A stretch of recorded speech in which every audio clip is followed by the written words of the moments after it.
Hello folks, hope you're doing well. Another quick video.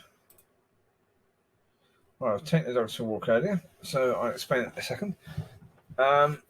It's quite late now. It's it's just gone 1:20 in the morning.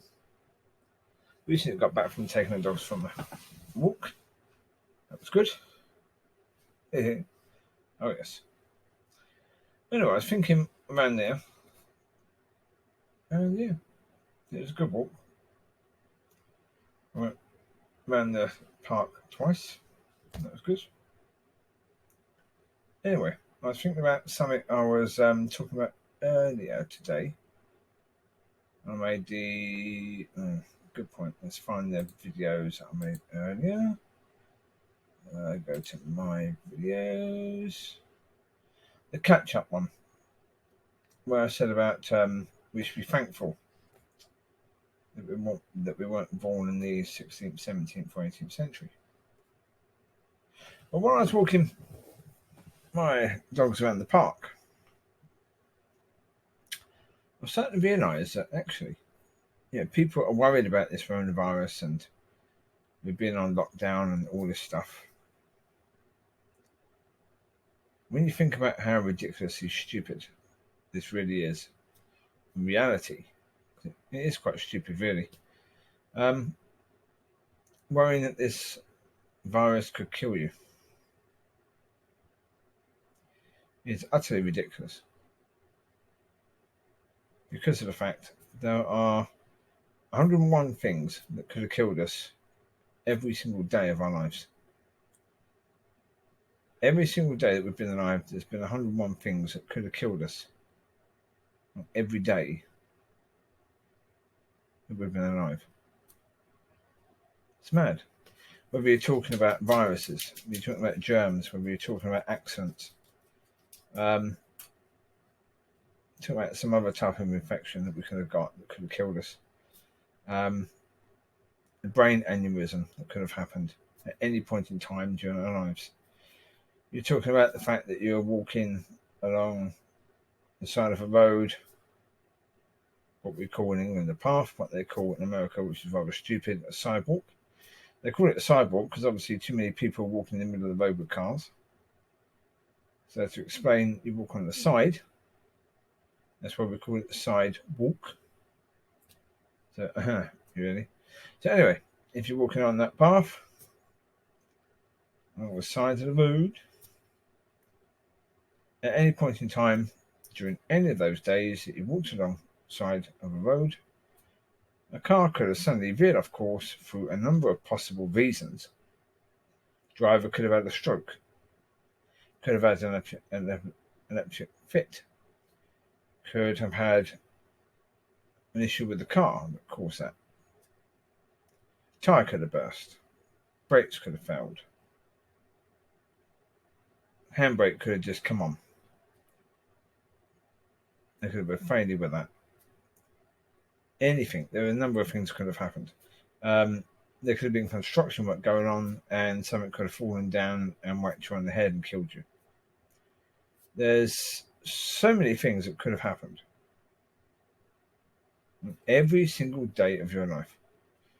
Indoors, you have televisions, you have computers, you have fridge freezers, you've had, during your life, record players, you've had tape decks, you have CD players. It depends on what age you are. But you've had variations of those things. All electrical. All at any point in time could have developed a fault, and as soon as you touch it, bang. You could have got an electric shock, full amount of volts in your body, you could have been dead. Any point in time, the amount of people that are killed by household products is incredible. Walking down steps, walking up a step ladder, walking down normal stairs, slipping on a carpet. If you've got kids leave toys around, slipping on a toy and smashing your head against something, you could have died. The amount of ways you could have died is just incredible.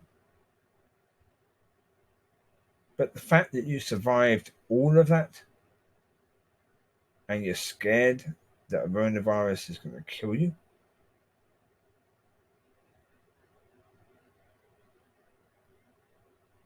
See how ridiculous that is? That we all have to be locked down because we're scared that this coronavirus is going to kill us. And we've survived all those days with all those things that could have killed us.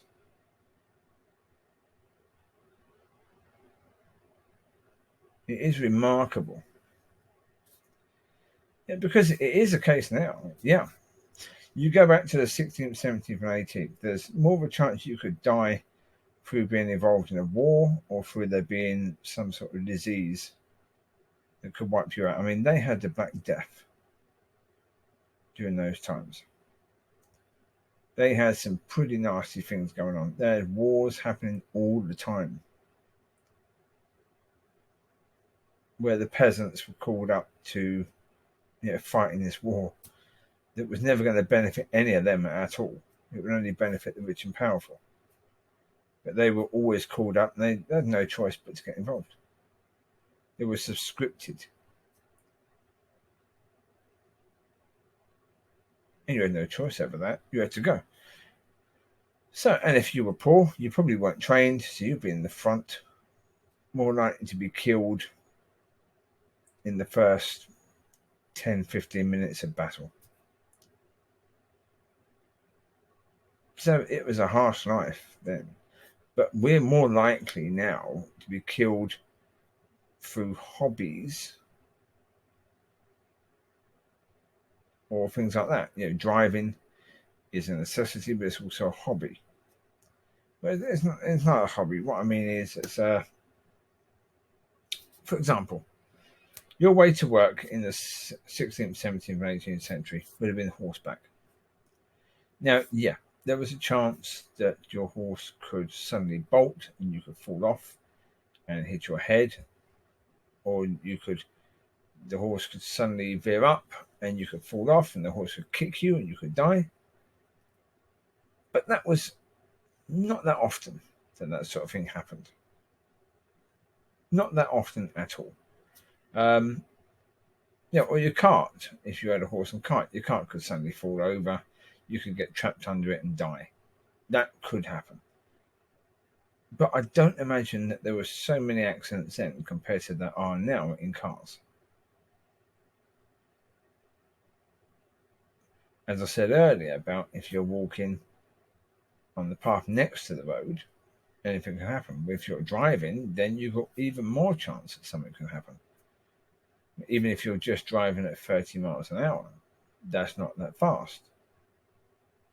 But for most of my life, I never drove, but there were people that did drive, and when most of the people smoked, as an ex-smoker, I can tell you that smoking was another thing that could cause people harm. But I'll diverge a second. I'll go back to the real point. When you smoke, sometimes you try and take the cigarette out of your mouth, but it stays there. It gets caught. It gets stuck to the top lip.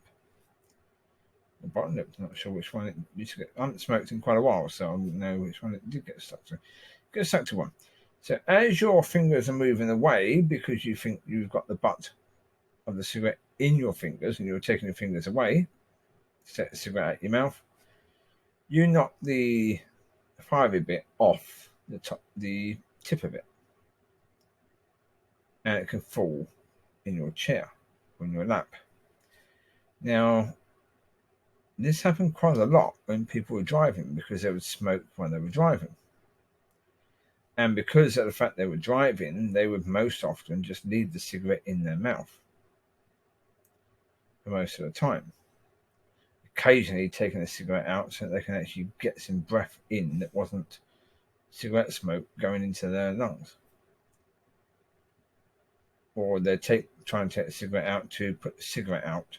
And of course, knock the fire bit off into their lap as they're driving at whatever speed they're driving. Now, of course, when that happens, suddenly, oh crap, panic.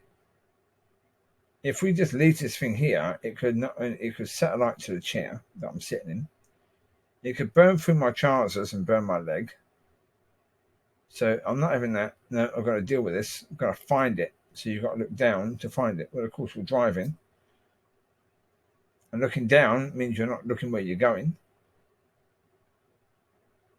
After a while, on most roads aren't perfectly straight. They're not. So after a while, looking down, you're going to be heading into the other lane.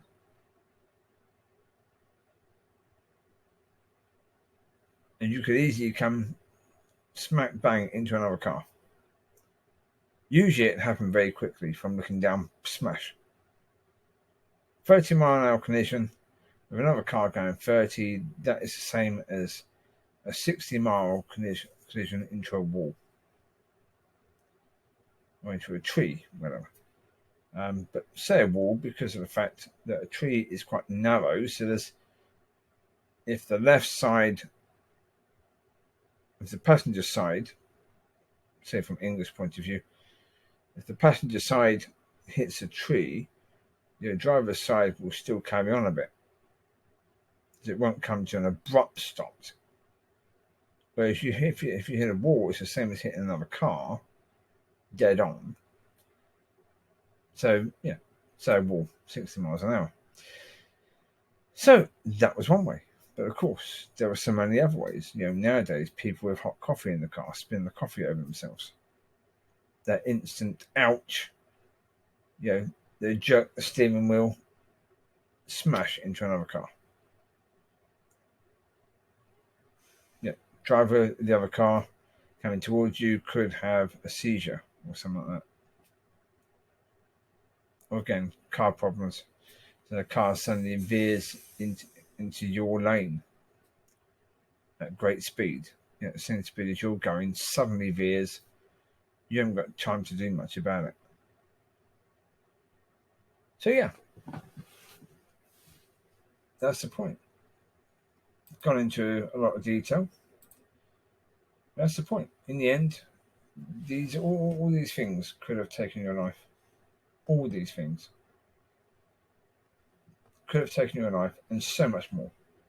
Plane could have fallen out of the sky. Anything could have fallen out of the sky.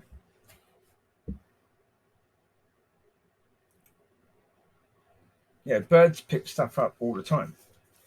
Yeah, a big bird could pick up a big rock. Not a massive rock, but a sizable rock.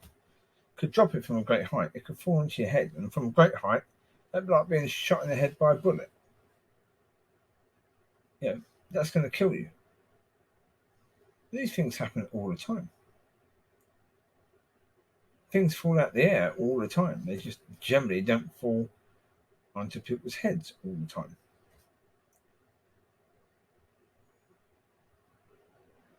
But there's so much, folks. There's so much. So don't be afraid of living. Don't be afraid that any one thing could kill you when there's hundreds of things that could have killed you every day of your life. It didn't. Hundreds. I mentioned probably 20 things. But there's hundreds of things. And so, yeah. We need to get things going back the way they were with regards to working and getting people back to living, to spending money so that the economies can start to grow again. That's not going to happen all the while we have leaders and the media that instills fear. We've got to be realistic about things and say, no, we're not going to go down that avenue. We're not going to do that, no. We've done that enough, and we shouldn't have done it even when we were doing it, really. We know that now because look at all the things they told us. They told us that dogs or animals could get the coronavirus. Then they told us that isn't true. They told us all the while long that if someone's had the virus and they touch the surface, then it can remain on that surface for quite a while. And if we touch the surface where they touch it, we could get the virus. Now they're telling us that isn't true. Of all the things they told us, they're now telling us that the majority of what they told us isn't true. So we didn't need to be locked down, really, anyway. I mean, look at the what country? Sweden. Is it Sweden? Sweden was a country that didn't lock down, I think. It was one of them. I'm pretty sure it's Sweden, but I don't know. Anyway, I think Sweden have dealt with the situation incredibly well. They've had deaths, but their rate of deaths hasn't been that insane compared to other countries. I'm looking down here on the list of them, and I can't even find Sweden anywhere near the top now. UK is fifth with the amount of cases. 304,000 in the UK. They're still not given a number at all for total recovered or active cases. Same as Spain. Spain aren't there. But the UK had 43 more deaths yesterday. Not bad. I mean, most places apart from Brazil, the deaths are coming down. The death rate is coming down now, so that's good. It's good. I mean, it looked as if it could be really bad for a lot of countries, but they're starting to bring the numbers down now, so that's good. Brazil, no. They are in a bit of a mess right now. Yeah, really are in a bit of a mess right now. 601 more deaths. That's a difficult place to be. Mexico, 387 more deaths now. Their death rate is going up daily, rising pretty badly. Considering really, Chile have had it pretty bad, 184 new deaths. Same as Peru, they seem to be going through it now as well. So pray for these places. India, 426 new deaths. Again, India is a country where they've gone through it. They seem to get through it a bit, and then they're going through it a lot worse again. Yeah, because they've now had 426,000 cases.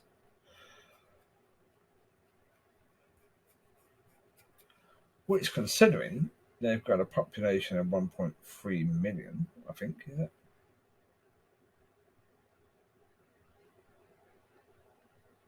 Actually, I don't think it probably is. I think it's 1.3 billion, is it?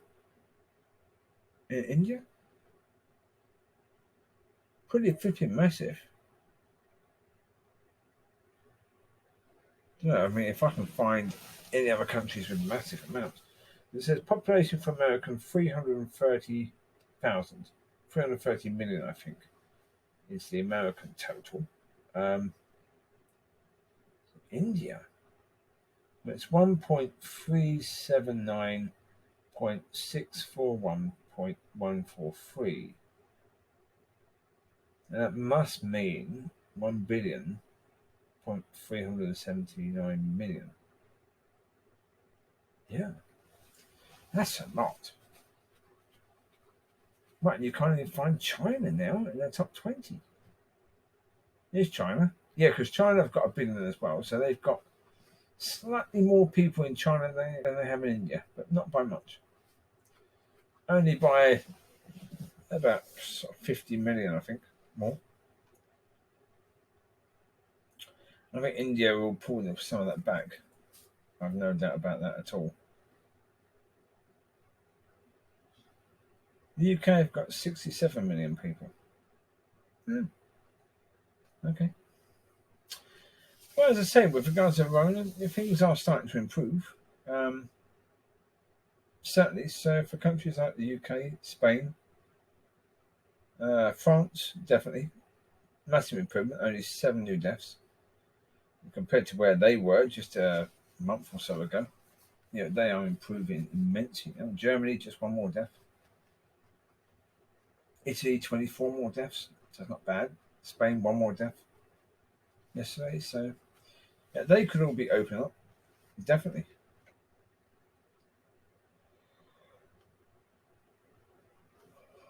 Anyway, that'll have to do for now because it's going to be bedtime soon. I have to feed the dogs. It's now nearly 1:45, so that'll do for now. Anyway, there you go. That's just an interesting point that came to me while I was walking around with the dogs.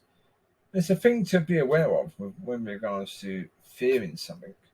Look at what we could have feared. Look at what during our lives, every day of our lives, we could have been living in fear of. Yet none of those hundreds of things killed us, even though they could quite easily have done so. None of them did. So we got through those.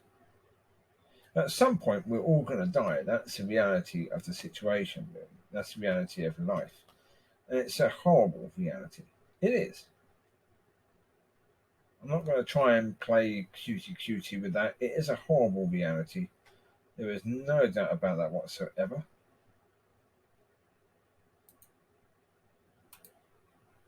But,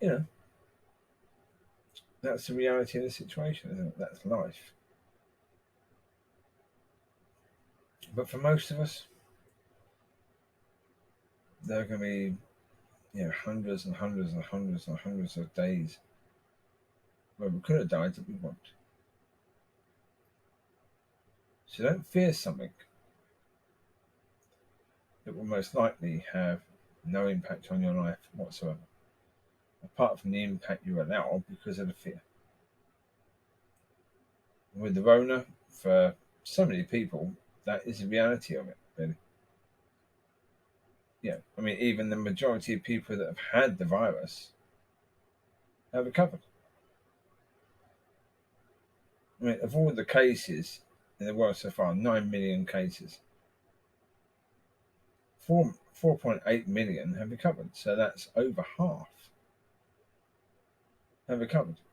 So for those people, most of those people had something similar to a mild flu conditions. Even worldwide now, 9 million cases, 469,000 deaths. No, okay, nearly 470,000 deaths. Now that's a lot. That is a lot. And if that was in one country, that would be a lot. Okay, simple as that. If that was in one country, that would be an awful lot. But it's not. That's worldwide. And I don't know the comparable number usually for the flu worldwide, but I imagine it's about the same.